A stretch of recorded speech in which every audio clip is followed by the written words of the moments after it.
الحمدللہ، عذر تلاش کیجیے۔ امام ابو نعیم نے حلیۃ الاولیاء میں بیان کیا ہے، ابو قلابہ عبداللہ بن زید الجرمی کہتے ہیں کہ جب تمہیں اپنے بھائی کے بارے میں کوئی بات پہنچے جسے تم ناپسند کرتے ہو تو جس حد تک ہو سکتا ہو اس کے لیے عذر تلاش کرو۔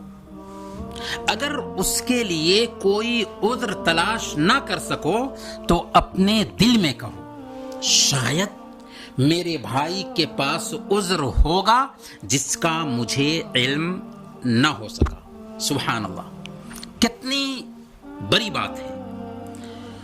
اخوت اور بھائی چارہ کو مضبوط رکھنے میں حسن ظن کا بڑا کلیدی رول ہوتا ہے۔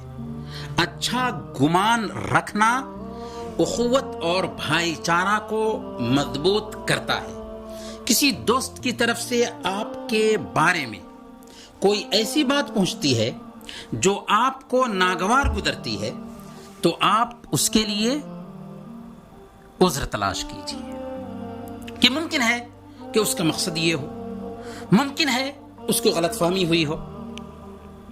اگر کوئی عذر نہ پا سکیں تو کم سے کم یہ سوچیں کہ میرے بھائی کے پاس کوئی عذر ہوگا جس کا مجھے علم نہ ہو سکا ہے۔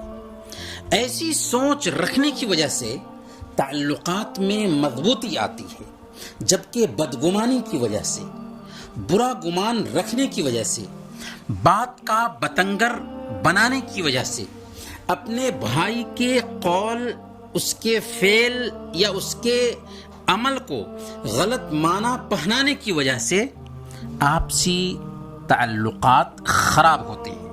اس لیے ہمیں حسن ظن رکھنا چاہیے اور عذر تلاش کرنے کی کوشش کرنی چاہیے۔ اللہ ہمیں اس کی توفیق دے۔ وصلی اللہ علی نبینا محمد وعلی آلہ وصحبہ اجمعین۔